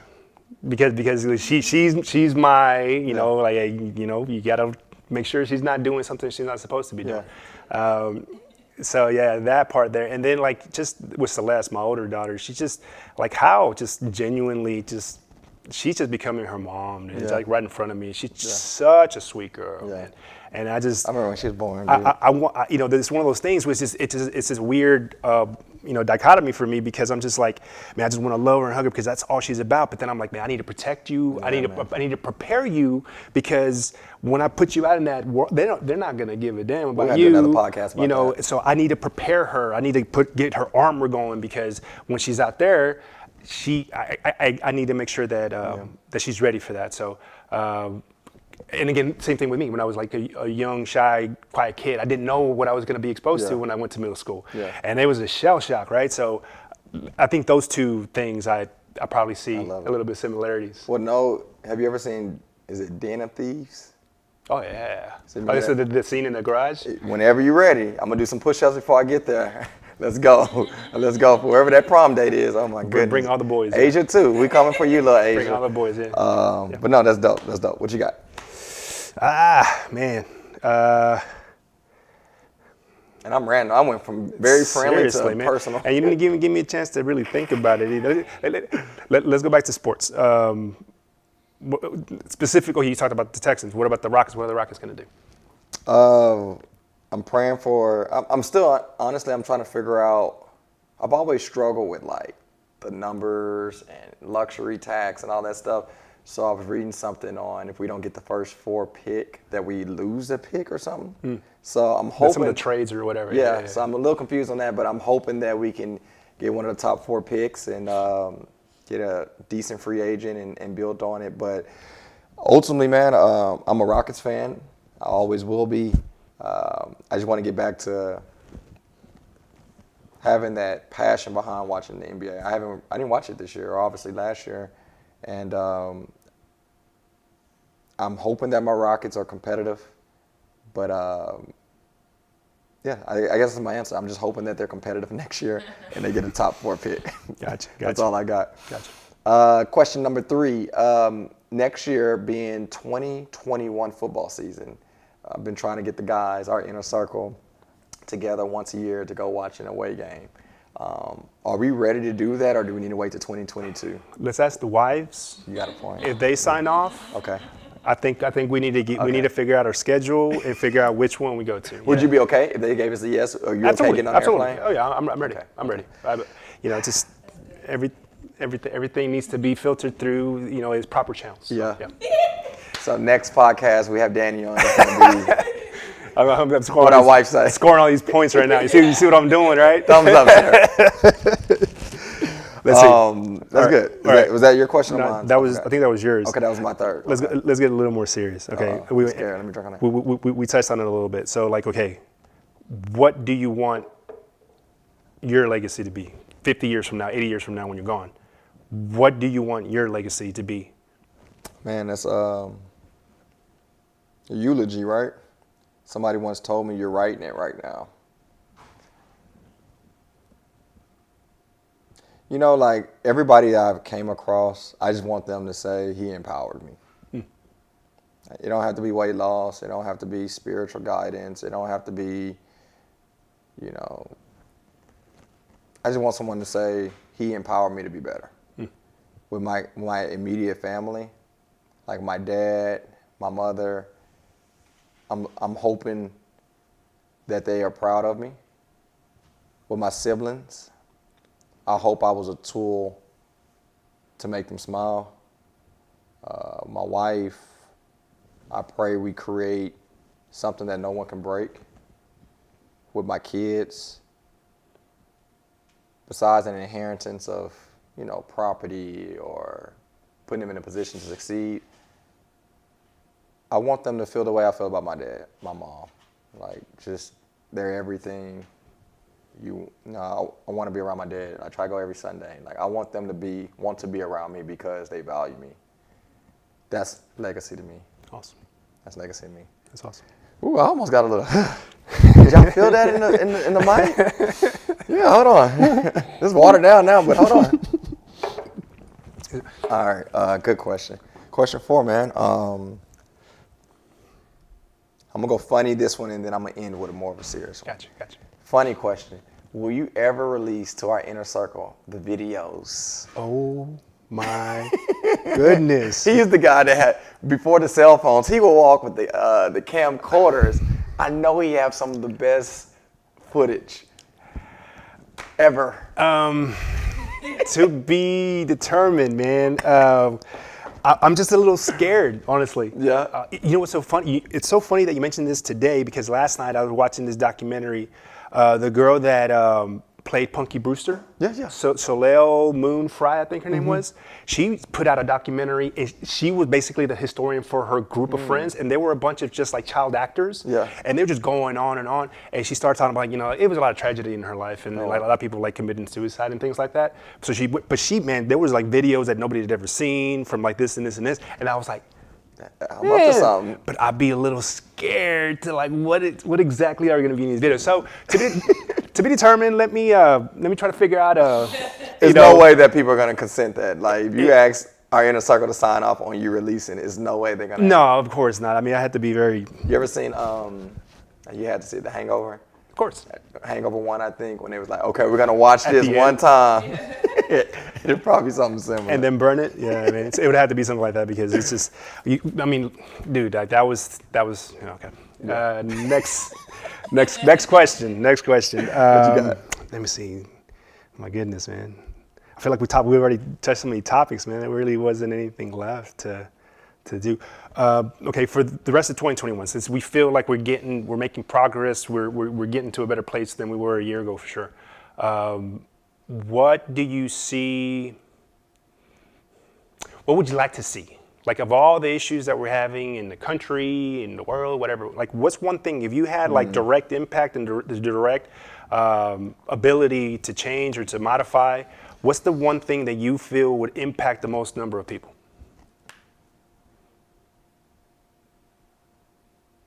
Damn, I don't know.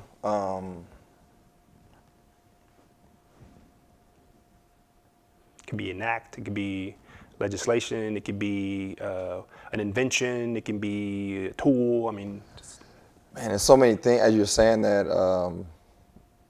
I think in pictures or scenes, Bruce Almighty's a movie when he asks God, it's just file cabinets, right? It's so much.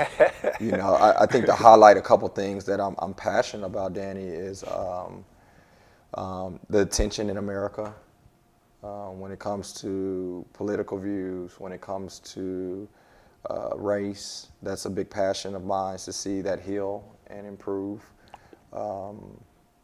People getting their life back when it comes from the pandemic. I would leave it with those two. But if I can put out an act, I don't know, it's like I want to create a declaration, right? So a declaration is the highest form of a verbal commitment you can make with someone. I don't know if this needs to be like a national, I'm just going to sound really corny, a national declaration or a contract. I don't know how in the heck they can make this work. But I truly believe love conquers and wins all the time. We go to a Houston Texans game and we're in 80,000 screaming fans. We're winning, hopefully one day. Everything's going great, right? Yeah. I can be by a guy that's Hindu behind me. I can be to a white guy, a Hispanic guy. I can go to a guy that's Republican. He's a Democrat. And then when the Texans score, it's high fives, hugs, you want a beer, share my popcorn.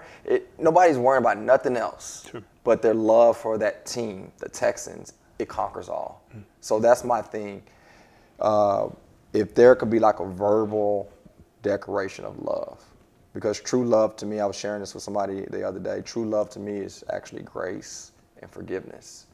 So sometimes when you're hurt by the person that is close to you or your inner circle, sometimes it's hard to have grace and forgiveness towards them because you feel like you were so backstabbed or they hurt you in a way that no one else can hurt you. But to actually love them, you have to offer grace.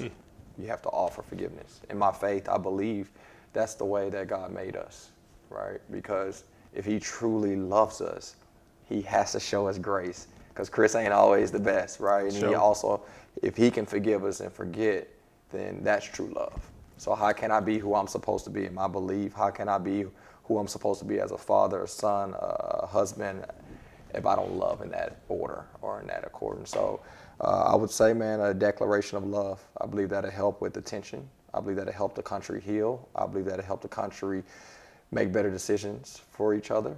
Also, with us moving forward, there's some trust that's going to have to take place. There's some unknown that you're going to have to travel to. And ultimately, I believe love, whether it makes it fixed or not, I believe love encourages and empowers you to not do it alone. So very long-winded answer, but I love the declaration. It's awesome. Fifth and final question for me. I said it was going to be a little bit more intense, but I don't have nothing. My fifth one, though, if I was to try to make something off the top of my head, off of how I feel, I want to bring Melton into this. So you and Melton are obviously really close. Is there a sequence or something that happened where you were like, man, that's one of my closest male friends in the world?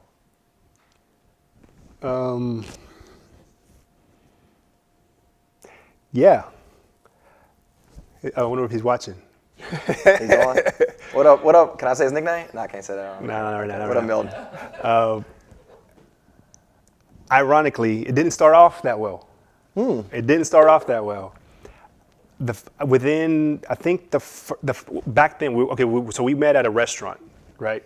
And we were waiting tables at a restaurant.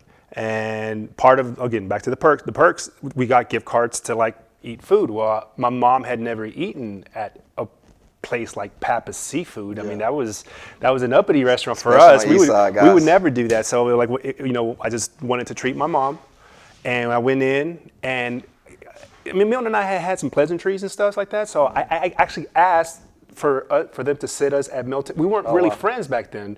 So they sat us at Milton's table, and I knew he would take real good care of us. This is my mom's first time. I wanted to kind of like, make sure she was comfortable and stuff like that. And Milton had a really good personality.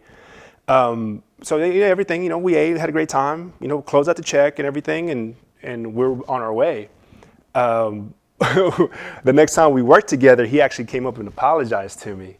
Because it turns out, I guess he didn't understand how those gift cards worked. They were physical gift cards. They weren't like the swipey things. They were like little papers. And I guess he didn't understand that he was supposed to deduct that from the bill. He thought I had actually given him a tip, which again, like from a waiter's perspective, that's how we make our living, right? That's the only way we're getting paid. And so supposedly he had like that after we left, like supposedly he was just mad at me and bad about me. He can't believe this guy stiffed me and all this other stuff. And then he came back, and he's just like, hey man, I just want to let you know, man, it's just misunderstanding and stuff like this. I mean, he had to do that. Yeah. He didn't have to do that. So I just figured well, first of all, man, appreciate you giving me the benefit of the doubt, or that we cleared it up. And then from there, it was just we just got to talk, busting chops and stuff like this. We obviously, rooted for the same sports teams. We enjoyed, some of the same, extracurricular activities, and we like to do different things that, that we found enjoyable. We just clicked. Yeah. Pretty much from there, it was just we did everything together. Yeah. We went everywhere together. We were just involved. He introduced me to you guys, pretty much fell in love with you guys pretty much immediately, man. It was just an awesome thing. So it was just really organic, really quick, really.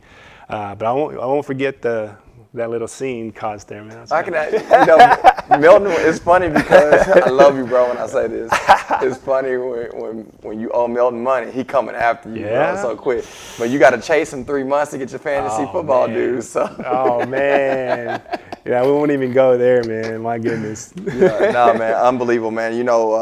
What's cool about what I seen, the way that Milton operate, and you and the rest of, Rob and Milstead and everybody, it fell down on me with Taco and Leroy and Carl, and it was just you want to be with people that are like brothers, right? And it was so cool to me. Y'all really adopt us at a very young age, by the way.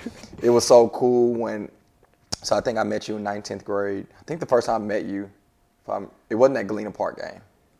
I think I went to a basketball. I think I seen your papa's in there, but I went to a basketball. You played with us. With y'all. And I was going to actually I'm going to get Milton hopefully one day on the podcast. I'm going to still open up the same story. That game, I don't know if was it a game or open gym. I think it was like a little game. Yeah. That made me believe in myself more than any game I've ever played in. Because I think I was in the 7th or 8th grade. I was young. And Milton and you guys was like, I don't know who I was playing against, but I think he could hoop. And y'all was like, man, you got killed that dude in the 8th grade. And I got in the car. Milton had a 1998 car tour. I remember being cold, and I remember listening to Mace Harlem World. And I remember him telling me, man, if you can play against grown men, you can play against 8th graders. That's it. And it empowered me to be who I think I became on the court. But that's when I actually met you. But I don't know where I was going. But you finish with this question, and we're out of here. Let's make it something fun, man. Goodness, man. What's the latest Netflix or Hulu or I'm not big on movies and shows and stuff like this. So I'm starting to pick up something. Give me a good recommendation that I should get up on a documentary or a series or something. What's your go-to right now? Netflix was awesome during the pandemic because I don't really watch that much TV besides sports. So there was no sports. I'm after I did my fitness stuff, it was it's still another 10 hours a day. What am I gonna do for the rest of the day? So at night I did start watching Netflix. So my shows at that point, some of them are a little lame. I started watching All American, which is I like football. It's outside your comfort zone. Yeah, it was a little out of my comfort zone. But I did enjoy Ozark. I think I really want to be in another lifestyle. I think I want to be a drug lord for some reason. That's really random. You gotta aim high. Yeah, but gotta aim high. I want to be ghost off power some days, but I enjoyed Ozark, Narcos. I watched all of those. Those were great. I caught up on what is that? Queen of South. All those I really love, as you can see, guys. But the one that I like as of late, I don't think it's Netflix though. I think it's Epic. Is that Epic a channel? The Godfather of Harlem. You too. Okay. So again, going back to the gangster movies, the movie called American Gangster with Denzel. He was playing an actor called. He was playing a character called. I can't think of him. Big time drug dealer. But the guy that they shot at the beginning his name was Bumpy. He was the guy his mentor, and he was the guy before him. So now they made the Harlem Godfather about spin-off. Him. Nice. And they open up with him and Malcolm X being road dogs. Even though Malcolm X is this, civil rights leader, and here's this drug lord, and they're showing where they cross paths. Yeah, so It's been intriguing. And to be honest, I watched the first 2 seasons. The 3rd season, I don't want to pay for Epic. So I'm trying to figure out how to get in that. But I hear you, brother. Yeah, I would check out Godfather of Harlem. I think that's it. Can't think of any other ones I'm watching. I'll look it up. think that's it. But documentaries, the last one I watched was The Founder. You've seen that? Oh, the McDonald's thing. McDonald's Oh thing. yeah, for sure. Yeah, That's fun. so that's not a documentary. That's a movie. That's a movie, yeah. That's a movie. But I enjoyed that. And then I'm trying to think of the last documentary because I'm a doc guy and I can't remember the last one I've watched that's not sports related. I can't think of one. Can't think of one. Come to you later. Put my game. Gotta put my game up. All right. Anywho, that's all I can think of. Anything we missed, man? I think we covered a lot. Man, we covered quite a bit, dude. Yeah. Well, look, man. To you guys that are out there, we went all here, right? And that's I Am Alpha. We led with transparency, being authentic, and I think we guided and led with our personal experience.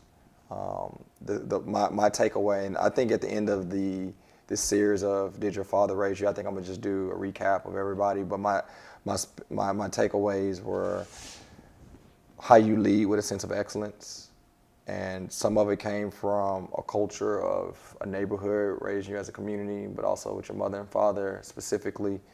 And I love the part how you're not afraid to express yourself emotionally and to hear your thoughts on how you were as a kid growing up and how you've been doing it. And even on camera, I don't know if y'all seen my hesitation. When you asked me the question, I was like, oh, dang.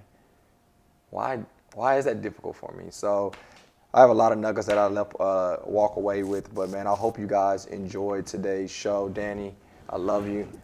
Sarah, the girls. We got many more birthday parties to gather up and experience. Absolutely. But looking forward to see what the future have for you. And I believe you have not seen your best days. There are a lot of bright and amazing days that are coming. And for you guys, man, just remember one thing. If you didn't hear anything or you just tuned in now, the one thing I want to leave you with is that emotionally, we all deal with life experiences. Some are not so good, man, and some are great. But ultimately, if you can surround yourself with people where you can openly communicate and express how you felt or what you've been through, sometimes you can express the way you felt and then you become best friends for the next 25 years. Sometimes if you can express yourself how you felt emotionally, it can expand and create momentum for someone to be the best person they can possibly be. So that's my prayer. That's my hope with today's show. Awesome, man. Other than that, we're out of here. If you haven't already, subscribe to our channel. If this was impactful, share it. We talk to y'all on another day. Take care.